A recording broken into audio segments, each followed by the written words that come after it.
Oh, yeah, we are doing this. The Modern Horde sucks, and players are noticing. Well, of course the Modern Horde sucks. It's written by stupid people. Actual pussies.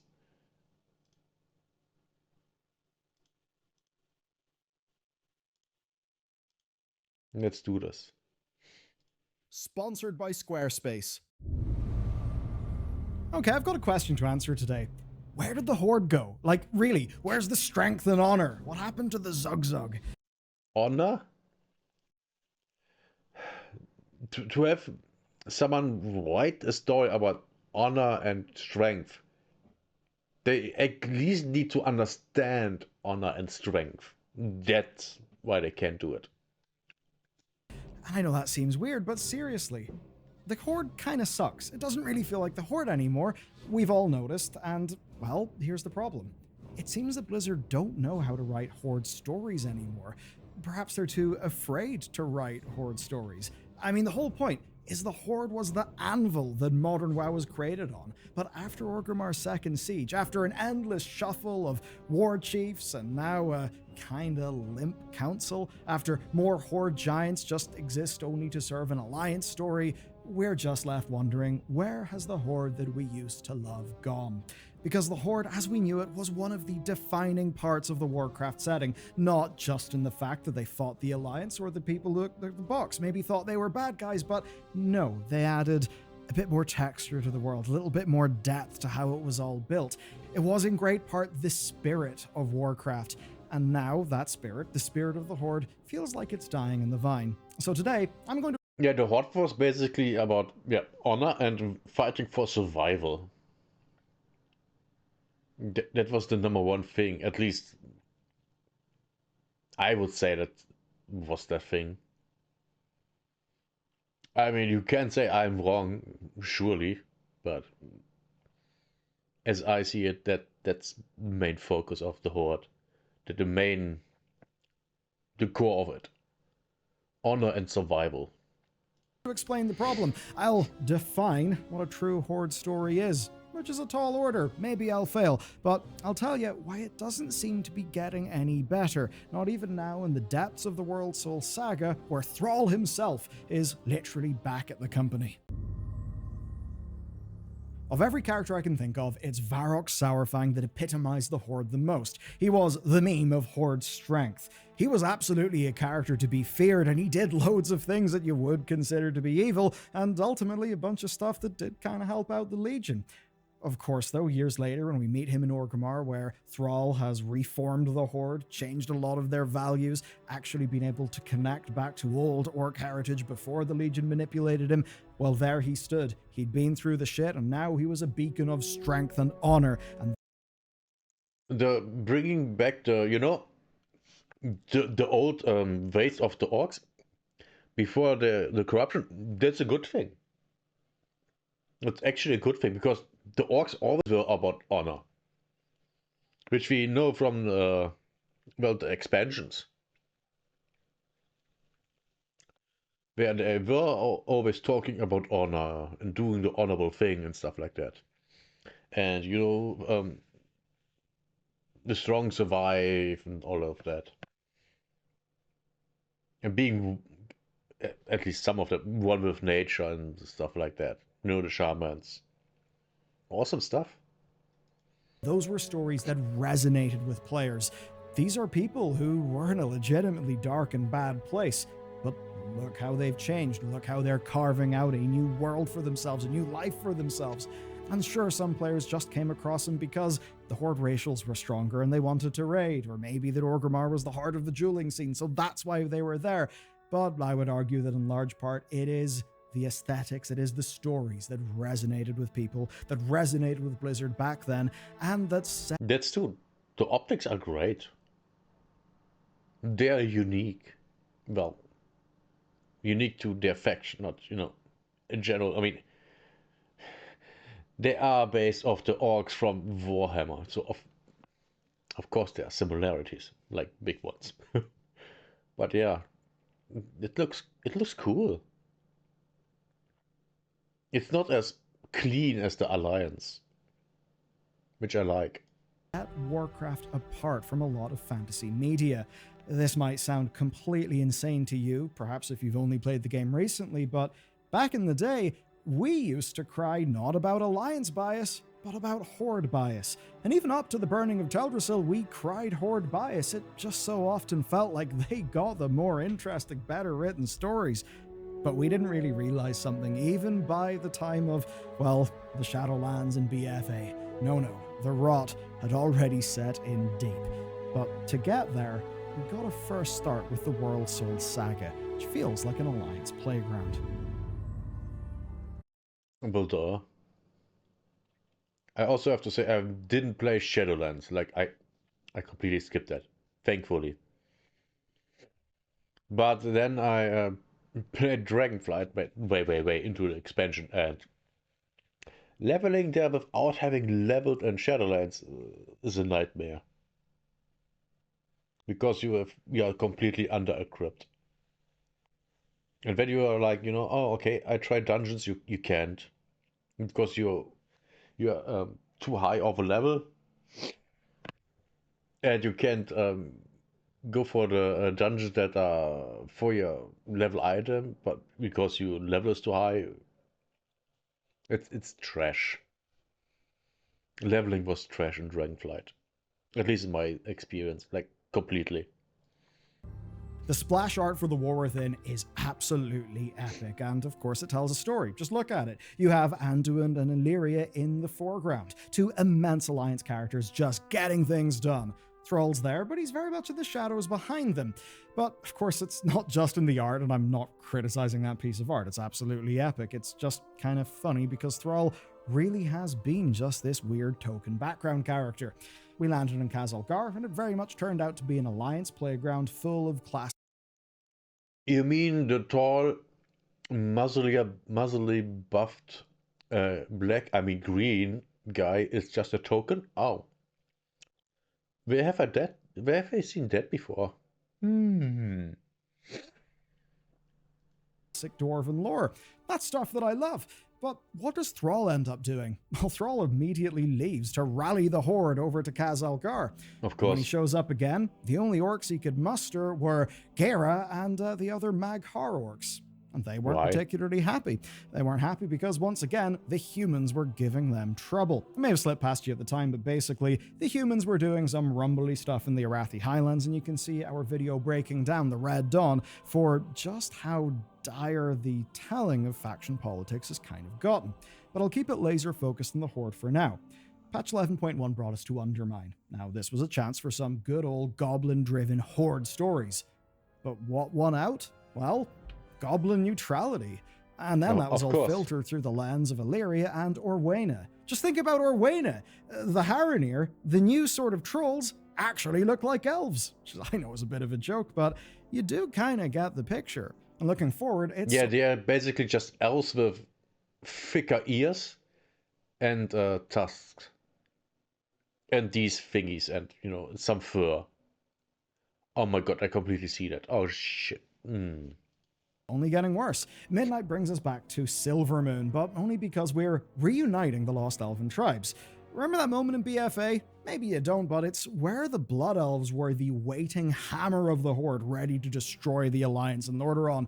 Now with Midnight, it seems the Blood Elves will be not really playing much of a factional role because, well, they're going to be heavily involved in the cross-faction A-plot. I get it, you've got to team up when there's a threat far bigger than both of you. But I think some of this does actually cut to the heart of the problem. That's because once, the Horde could advance the plot with their own stories. Whereas I think now, the Horde are often sacrificed on the pyre of peace. And in doing that, I think Blizzard misses out on one of the things that made Warcraft stand out and feel so different. So with that said, let me tell you a true Horde story. Okay. The Horde's redemption came with Thrall, so in the transition between Warcraft 2 and 3, something really had to be done. Chris Metzen tried to tell that story through the cancelled Warcraft Adventures game. That obviously didn't really happen, and that lore got repackaged into a novel. That novel is called Lord of the Clans, and honestly, it's a banger. But it all pointed to one thing: stories of heroism also were a thing that belonged to the Horde. They were no Of longer course. these pigeonholed bad guys. Then we got Warcraft 3. In that, Thrall sailed across the Maelstrom. He picked up the Darkspear What the trolls. hell is going Their on here? island had just sank into the ocean, so he saved them, and then that group landed in the Barrens. When there, they saved Karn Bloodhoof and the Tauren from the Centaur. And then, of course, came the Forsaken. They were the people who had survived Arthas. Later, of course, then the Blood Elves as well. Well, they didn't really survive him, did they? Not really. Who had lost 90% of their population, and they renamed themselves Blood Elves because, literally, of all the blood. So, in all these cases, it's races on the edge of extinction, brought together in common defense against a world that absolutely was not their friend. These stories became the soul of Warcraft: solidarity, Told you. Honor and survival. strength, honor. Orcs could be good, humans could be evil. Everything had edge, like a battle axe mid-swing. But the orc holding it, well, he did it for the right reasons. And now we get to talk about the downfall. Okay, Mit Garrosh? Yes, I can see that, yes. this is where things do get real interesting. So the situation is, it's around the Cataclysm, and Thrall feels like he owes something to Grom Hellscream. Now, if you're not really aware of Grom, basically, he kind of got the orcs into the whole Legion mess. He was drinking the blood. There's other characters with a lot of culpability there. I'm just not going to do an entire lore recap, but basically, he ended up redeeming himself in a big heroic sacrifice in Warcraft 3. Then, in the Burning Crusade, we, well, bump into his son, Garrosh, and basically, with Cataclysm, Thrall decides, you know what, I've got to tend to these elements. I'm basically Jesus now, that's how I'm being wrote. I mean, even harder than how he was previously wrote to be that. And yeah, Garrosh would be the next war chief. Fair enough, I kind of get it. Thrall needed a break after saving the world so many times. But, you know, spoiler warning in case you didn't notice, Blizzard kept needing to bring Thrall back. And this pattern has just continued again and again and again. And it's always been in an attempt to try and retell that core, true Horde story. And arguments aside about the meme of Garrosh did nothing wrong. It's a meme, he did do a lot of things wrong. Here's basically what happened. Garrosh was pretty hot-tempered. He gave in to the big hate monster known as the Shah. And this plot honestly was great, it made sense. Blizzard were absolutely cooking at the I basically don't remember. time. They called it cycles of hatred. It was the factions brutalizing each other again and again, and Garrosh was a natural evolution of all of this. But eventually, it led to the First Siege of Orgrimmar. That's where, say, the Tauren and the Trolls really fought for the honor of the Horde. And eventually, yes, we put Garrosh down. Then we put him on trial. Now, of course, to really get people excited again, they did bring Thrall back for that patch. Just another example of, hey, Thrall's back. We're going to use him for a little bit. But then it doesn't really end up leading to much of a satisfying place. So, Garrosh is imprisoned. He's put on trial. And this gave us the opportunity to bring someone to justice, including the Horde. But then, well, Rathian busted him out, because Rathian wanted to build the Iron Horde. What was Rathian? Well, he was another dragon in the guise of... Really? Rathian did that? I didn't know, never heard of that story part at all. But explains why he's free, I guess. Of a traditional Alliance race, which in a way was a sign of what was to come. Absolutely don't take the last section of this video as me saying that MoP was bad narratively. No, I actually really enjoyed it at the time. There was a lot of stuff, real sharp writing, big thumbs up. But, well, it's how the narrative then developed after that point that really is where we have problems. So, then came Draenor, a theme park built around slaughtering the greatest names in Orcish history. It wasn't really a self-reflection. There wasn't really much of an earned redemption arc. It was an expansion that, of course, was also cut short narratively. Even when Garrosh saved his father... Yeah, which is sad. I really enjoyed leveling in Warlords of Draenor. Maybe because it was so fast. But yeah, I did enjoy it. From Gul'dan's demon blood, it only launched a more calculating form of big genocidal energy from the Iron Horde. Now, the epilogue of that story came with the Mag Orcs, and we got the grim realization. In our absence, the Draenei had actually counter-dominated the Orcs on Draenor, and with that, both iterations of Draenor ended up in an utterly destroyed, hellish place. So, it was a lot of big Horde energy, but it wasn't really satisfying from a Horde storytelling point of view. Yeah, But you know what? That was can see okay. that. Sylvanas appeared to be taking center stage. The time for Horde storytelling was back. And of course, the Forsaken had always represented the hard edge of Horde storytelling. I mean, do you remember the Wrathgate? That was an event so brutal it kicked off a faction conflict, one that only ended with BFA. The potential was absolutely humongous, but sadly, this was the beginning of the War Chief Shuffle. Vol'jin was our war chief at the time, but he quickly took a mortal wound at the Broken Shore.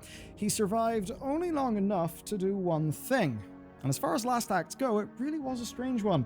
As it turns out, Muzala, an agent of the jailer, told him to put Sylvanas Right, at the head of the Horde. right, there was that thing. Oh my god, all the retconning with the jailer. Oh, that was so stupid. So stupid. As his nominated successor.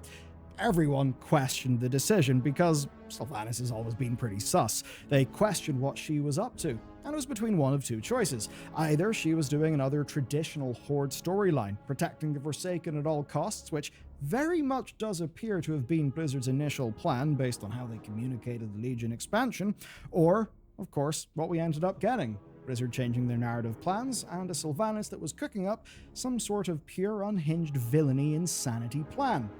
We know how that went because Yeah, we know. Completely villainous insanity. This is so dumb.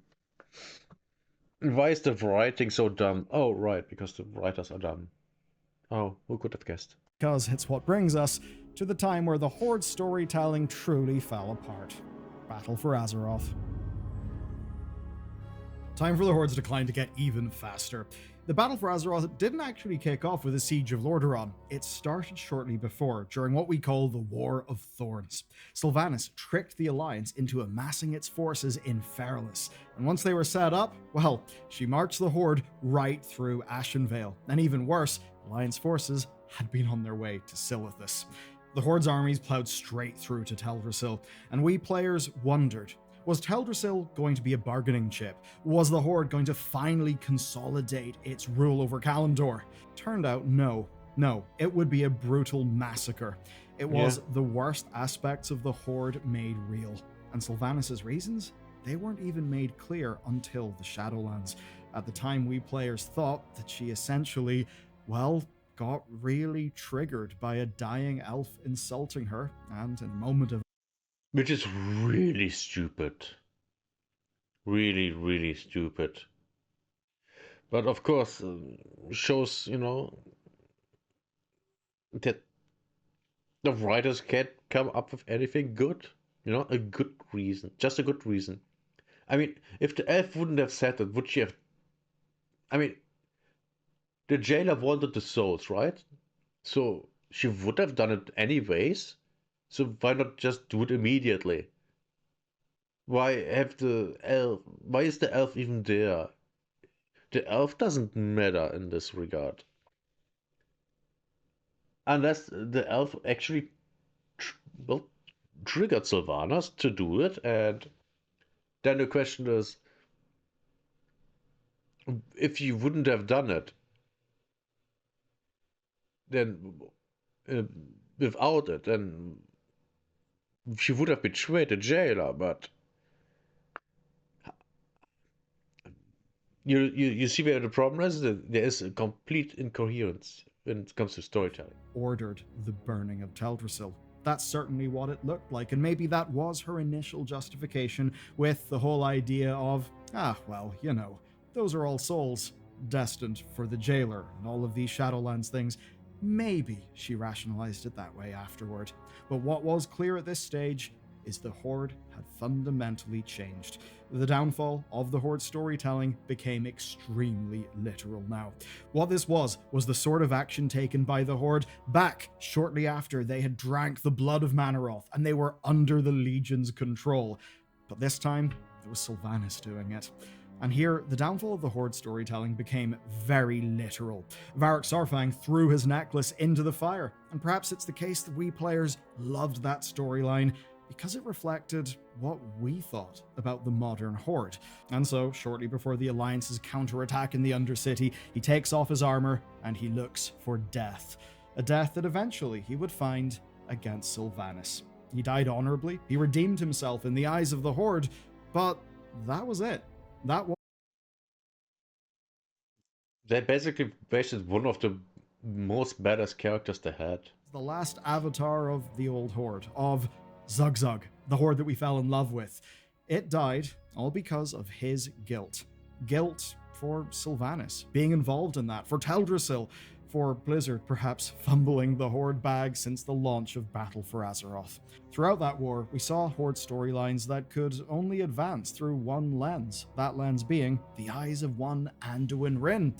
Sarfang realized how wrong the Horde was, but only through conversation with Anduin. The good boy, the good dear sweet nice boy, the cinnamon roll with blonde hair. Yeah, Anduin is such a wuss. It's really bad that he is the king now. He's so weak. Twitter would refer to him.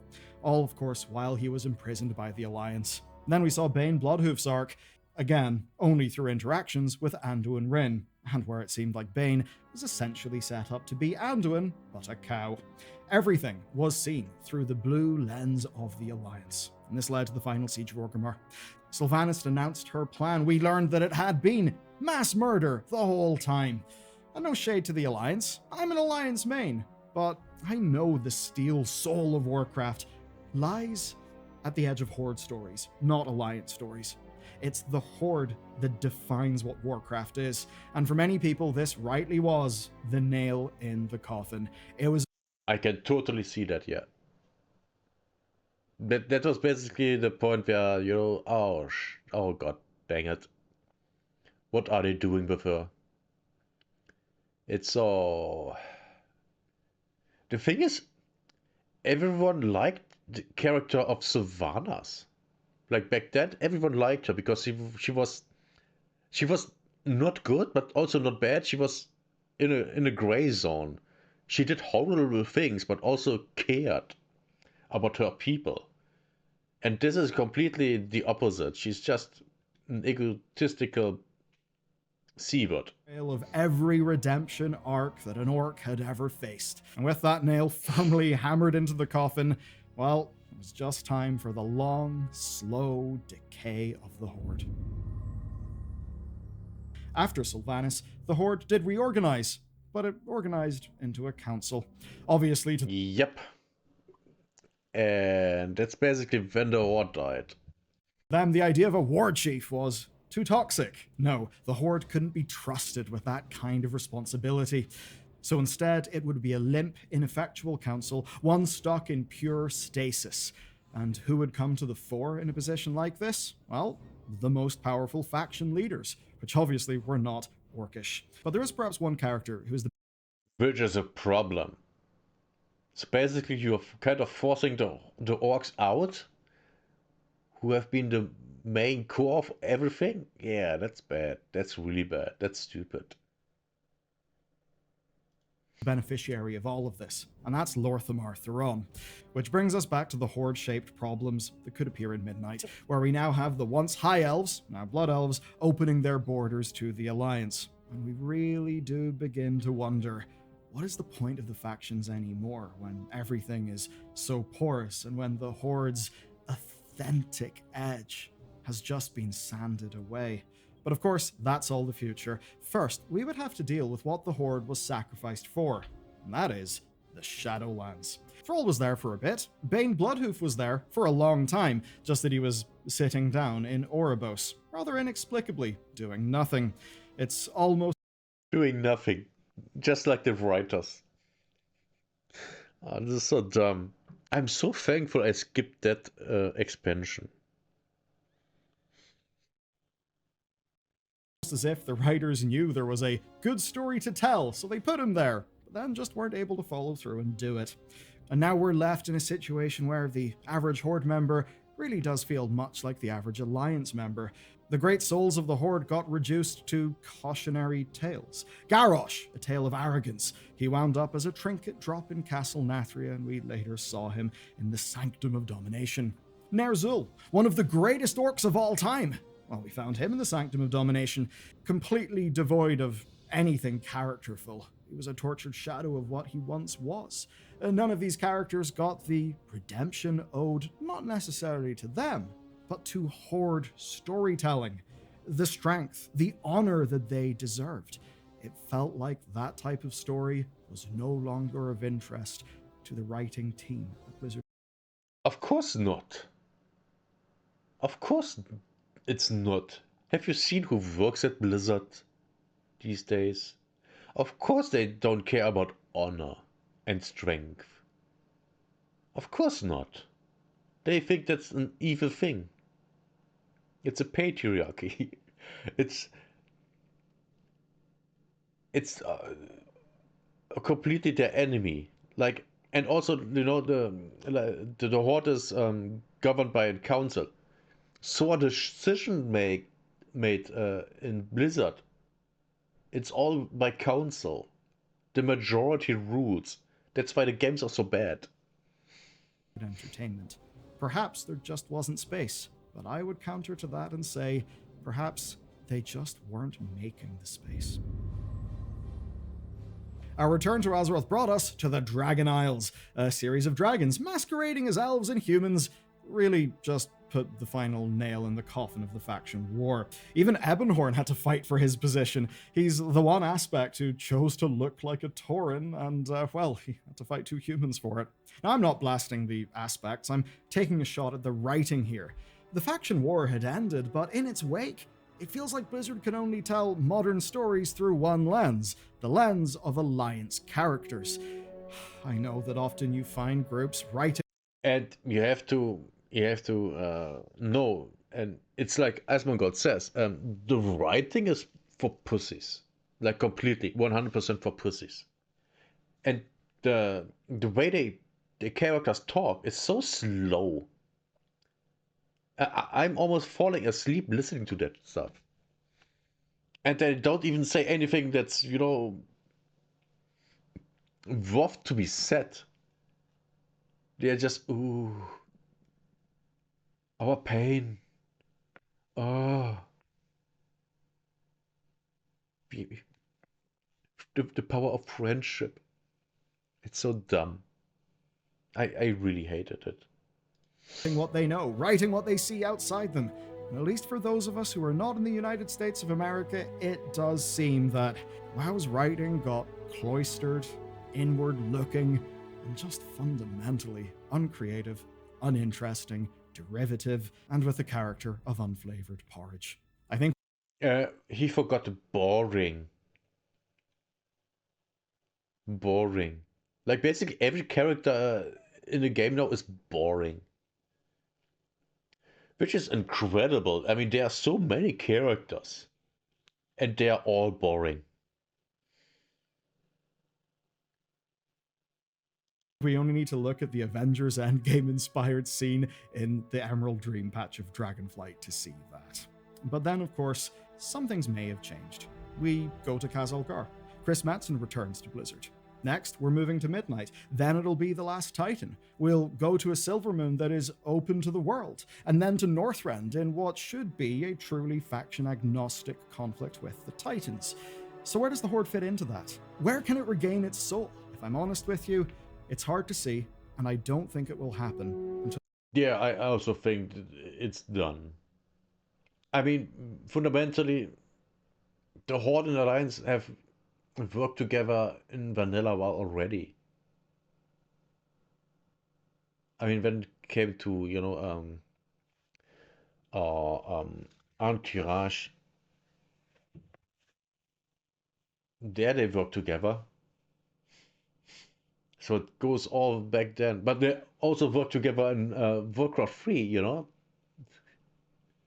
to defeat the main villain. I forgot how he was called. So at the very end, they they fought side by side. But they were still the Horde. The Horde is basically dead.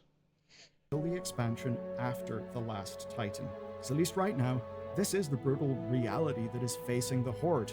It's not an orc problem, it's not a troll problem, it's a writing problem. And you Yes, can of see that course. problem in abundance with patch 11.1.7's Red Dawn storyline. We published our video on that storyline, well, on PTR, when people hadn't played it, and they thought, oh, you guys are just dooming again for some clicks. I think time proved us right, and if you want to visit that video now, you can do so with this link. We have watched that video. The story is so dumb.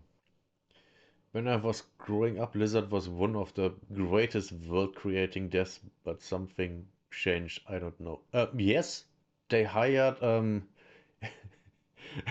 I mean, you do I really have to say who they hired? We all know who they hired, and then it went all to trash. That happens if you hire people based on their skin color and what they have in their pants. Then you have to hire people that aren't the best. Because if you only hire the best, then you can't just hire by skin color and what they have in their pants or what they do with their genitals. You have to hire on merit, and boy oh boy, you can't hire for merit and then have oh, we have to increase the amount of women and people of color that we have, because of course they aren't all the greatest. Neither are white people or Asians. It's just, if you hire people that are not very competent, then you get a product that's not very good. And to be fair, who who who is actually good at what they're doing would work at Blizzard at this time? I wouldn't. Blizzard is dead. They hired people from my generation. Yeah, hire in merit. But what if my whole dev team is white man? Oh no, the world is over. Yeah, oh, remember The Witcher 3 was developed by almost only men. The development team for Cyberpunk, mostly women. Which game was better on release? And you see that everywhere. You see that everywhere. And it's really bad. It's really